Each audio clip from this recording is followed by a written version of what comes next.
लाईफलिक brand ज्यावेळी develop करायचं आम्ही ठरवलं तर त्यावेळी आम्ही असा विचार केला की आपण स्वतःपासून सुरुवात केली पाहिजे, आपल्या स्वतःच्या शेतीपासून सुरुवात केली पाहिजे।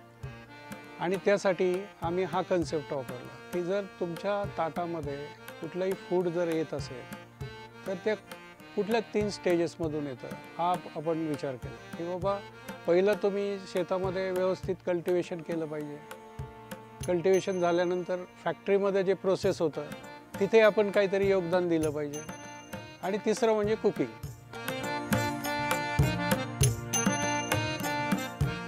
तर लाईफलिकची जी सुरुवात जी आहे, आमची जी पारंपरिक शेती ही आपण बघताय तर ही पारंपरिक शेती होती, ज्याच्यामध्ये प्रचंड प्रमाणामध्ये दुष्काळ असल्यामुळं आमच्या वडिलांनी लावलेली 400 झाडं होती ती फक्त 100च राहिली।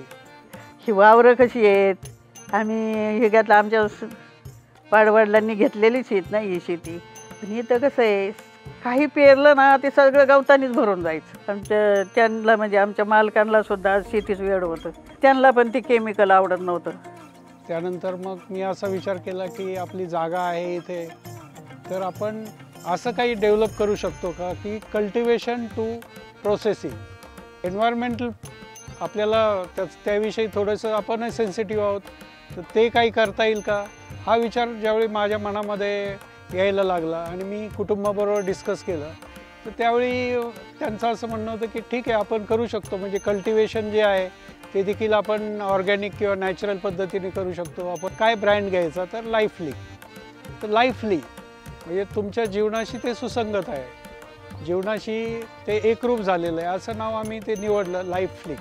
त्याच्यातून मग आम्ही असा विचार केला की ठीक आहे आता हे जे शेतीविषयी जे लक्ष देणं वगैरे आहे ते मी बघेल, ऑपरेशन्स वगैरे माझा मुलगा गौरव तो आर्किटेक्ट आहे, मी सिव्हिल इंजिनियर आहे, आणि रिटेल आपण पुण्यामध्ये बऱ्याच जवळ 60-70 ठिकाणी ठेवतो।